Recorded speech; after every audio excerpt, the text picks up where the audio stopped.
When we arrived at the terminal, it was right at 6 p.m. and the terminal manager was just leaving for the day.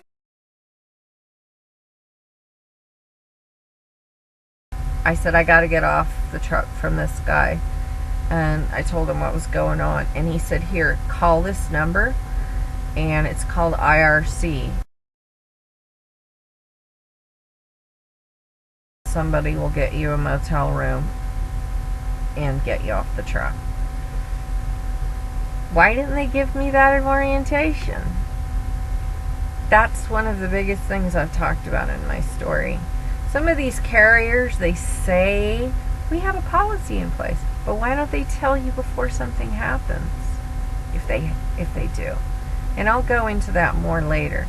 So a lot of these surface treatments, they look good for the public. They look good for the press releases. They look good for organizations like Women in Trucking to make it look like they're doing something. They make it look like, look, EEOC, look, we made this policy back. But it doesn't do any good if you don't tell the people when they come in there and say, look, if your trainer has a heart attack when you're in the sleeper and you're out on the side of the road and you have nobody to call, here's an emergency response number. Somebody answers it 24 hours a day because nobody answers the other number. How hard is that? So I went in and called the IRC department, and the guy was really nice, and they got me a motel room. They got a shuttle to come over and get me. I got all my stuff off of the truck, and he had disappeared, and and I had asked for an advance to pay for the motel room, and have some money and stuff. He came up there right when the shuttle bus was coming to get me, and he looked at me and he goes, "You're getting off the truck?" And I said, "Yes, I'm getting off the truck." And he goes, "Oh." And I left. And it was like, he didn't get it. Like, to him, he didn't, like, realize why I was getting off the truck. It was amazing to me.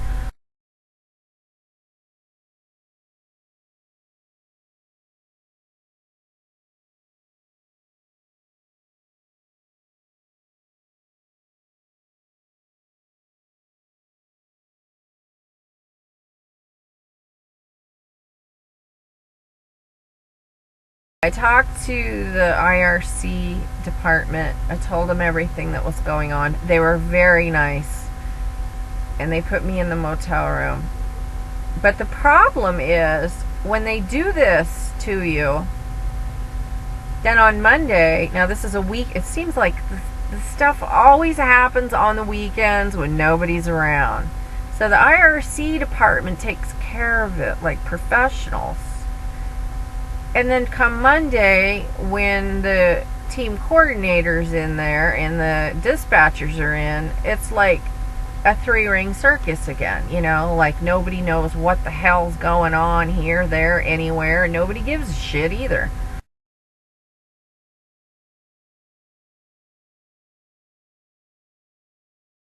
I had to get my room paid for the second night.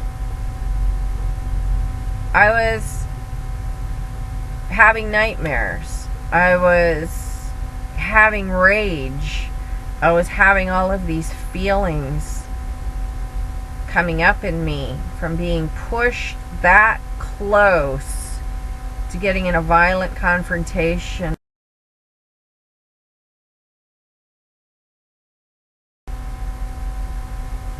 I don't know how to explain that. Have somebody in my face like that, being provoked and knowing that I can't do anything. That was a bitter pill for me to swallow.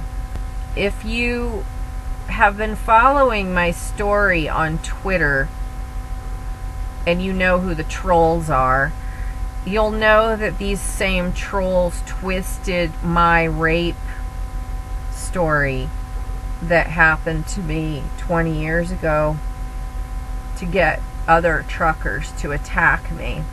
And what they did was they took some words that I said out of context and tried to apply it to trucking, and said that I said that all truckers were Islamic jihadists. I did not say that.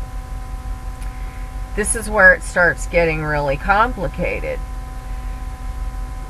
I had not ever told anybody that I had been raped 20 years ago from somebody that came into my house while I was sleeping with my little kids that were small at the time.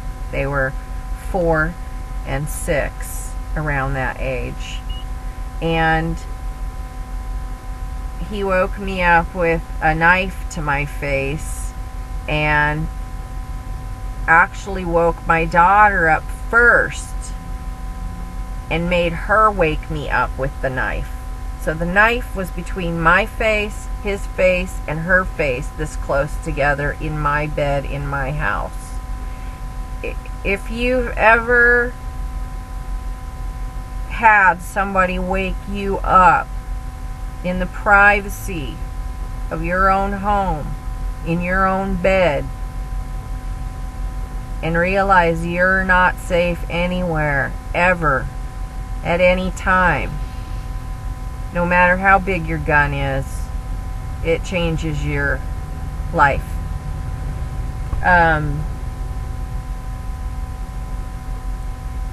I always regretted that I didn't beat that guy's fucking head in.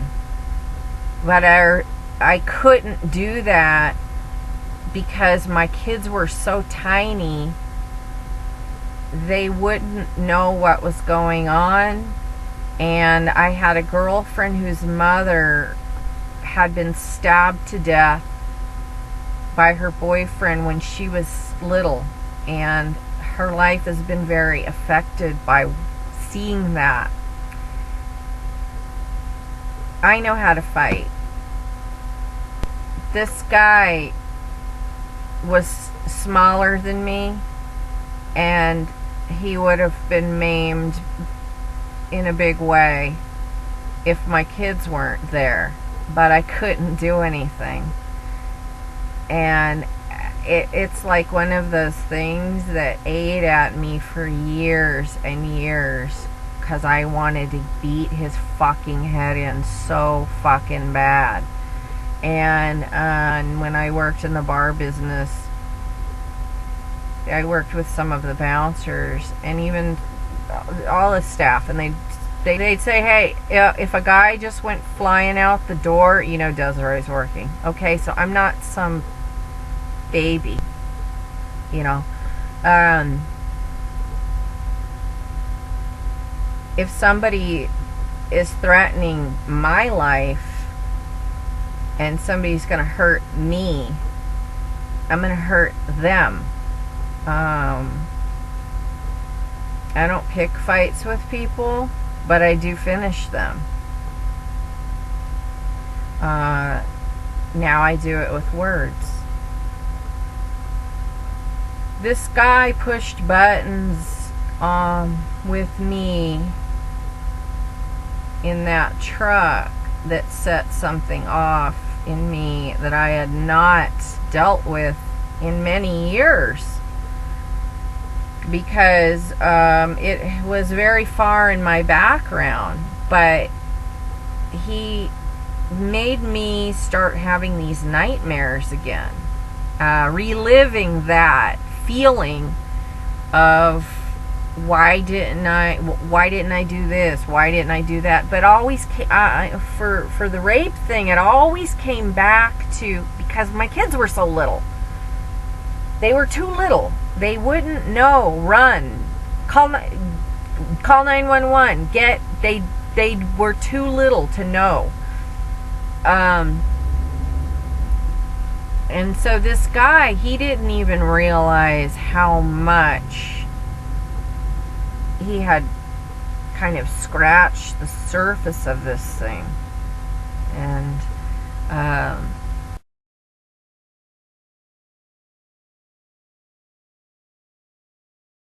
so when I was in the motel room after I called IRC, I was having to deal with all these things in my life that coming, and I wanted just driving so bad, and I wanted to be on this job, and I wanted to succeed, and I wanted to make this work. And this so far had been like one thing after another with the school and the trainer, and now this fucking guy. And I just was like not feeling too good. The cherry on top of that was nobody would pay for my motel room for the next night.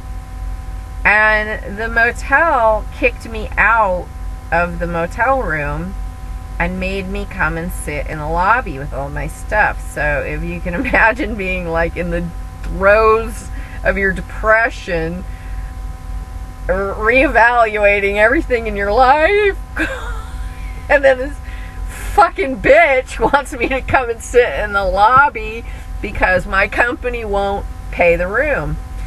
I was on the phone with everybody, and they were just blowing me off, jerking me around. And the person that was supposed to be doing it was Ms., who was his friend. And I'm sitting in the lobby with all of my stuff, and I'm not letting anybody see that how I'm feeling. I'm just sitting there sucking it up. And this lady behind the counter is just going on and on about what a horrible company I work for, and how they do this all the time, and they don't pay the bill, and they leave the driver stranded, and she's sick of it, and she's just going on, and I'm getting an earful about my company. And I'm embarrassed too, because she's berating my company in the lobby of the motel where there's other people coming in, and I'm like the whipping boy for my company, and my company's whipping me at the same time. But also, I used to work in the hospitality industry, and she's a front desk clerk, and that is not her place to be discussing this sort of business in front of these other people. So I'm just like looking at this whole situation, just going, please get me out of it. I did finally get I kept calling dispatcher. I just kept calling numbers. And I finally got a hold of a guy at my company. He's not my dispatcher. He's never been my dispatcher. I can't tell you how many people I got a hold of that day that disconnected me, transferred me to a number that didn't work, blew me off, said they would call me back but never did. And then I get this one guy, and I tell him the same story I told all these other people, and he said, I'm so sorry, let me take care of it right now. Boom, 5 minutes, done. He went the extra mile. He's not my dispatcher. Never, I know his name, but that's the whole point of it. There's like a few like good eggs in there, but you got to go through all of these assholes to find them. And that's part of the whole mess that I'm talking about in this system. Once you find that one good egg, make a mental note of his name and his number and his extension. So that's kind of how you have to do it. So that was the end of my first week as a truck driver with my first team. And did I start off on the bad foot? What was I supposed to do? So the fact that this guy called me a racist was, I think, something that they wanted to put on me now because I'm white. But I'm actually Mexican, but people don't think I'm Mexican, they think I'm white. It was a really bad way to start out from a whole bad situation. And I had to sit there and wait for this truck to come and pick me up, and transport me back to Chattanooga to meet up with Tony, who was coming back from his home time, and by this time he knew what was going on, and he was waiting for me in Chattanooga, and they were sending a truck to come pick me up there from Central California and transport me back. The girl they sent was African American girl, and she was a very strong-minded young lady, and she was very much, this is my truck, just so you know that it's my truck. I think they might have told her when she came to pick me up that I might stay and team with her. I don't know, but she wanted somebody to team with her. I didn't find out that out at first, but she wanted to see if I would stay after she warmed up to me. She wanted to see if I would stay on the truck with her, but I told her no. I promised Tony I have to get back to team with him, even though I really didn't want to team with him. So that starts off on the next thing. So going on her truck, which I think she's TJ in my story, she's truck number 4 that I had been on. So one thing that when I count the number of the trucks I want you to be cognizant of is when these upper brass who don't know how to drive trucks, but they're executives and they're in management, and then these situations start spinning out, all they look up is your name and your number. How are you? Fine. I wanted to give you this. My name's Quinn.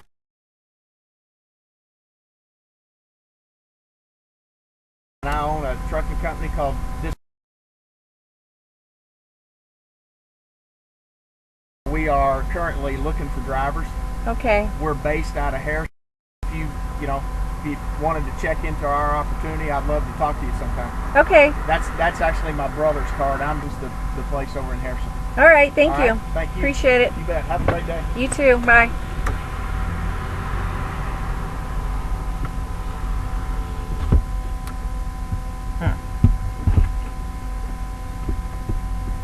He has a nice car, but he doesn't look very professional. Weird. Shave or anything. He's like wearing a faded out baseball cap, and he looks like he's been up for like 5 days.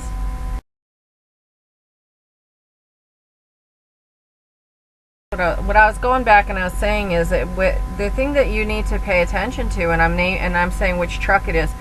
And the reason that I'm saying this is because when these stories kind of fall out like they do, and then it starts going beyond your dispatcher to his manager and to his manager, and it's gone into HR, and then they start trying to figure out this damage control to see what happened. All they look up is your employee number and your truck number, and they see your name, and they see how many trucks that you've been on, and if you've had any accidents.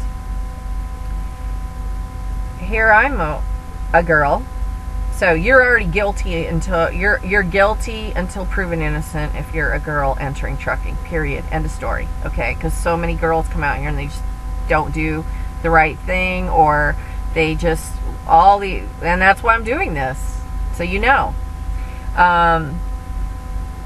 They've bumped into stuff. They don't, so that's a deal breaker right there. If you've already hit stuff, they don't want nothing to do with you. So they're already trying to find out what they can do to disqualify you, get you out of there.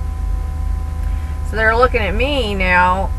So you have to see that when they start pulling up your thing and they see 4 trucks. By the time mine it was like 8 trucks, but they don't take into account I had 2 trainers because of my first trainer being a bad trainer. I took a temporary first co-driver because my permanent co-driver wanted to go on home time, and I was trying to be a team player and helpful, get a paycheck, show that I like to work. And then they got me on a temporary truck to return me to Chattanooga. So these were not my, oh, I got to get off here, I'm not doing it. It wasn't that. So, but they don't think outside the box. So they, this tally is going up. So I'm going to mention that as we get into what truck are we on.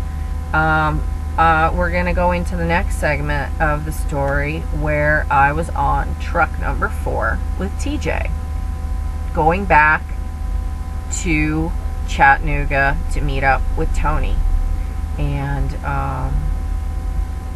what happened with that, because TJ appears later on in the story too. Okay, so that's that part. That was co-driver number 1, the guy that said that I was a racist.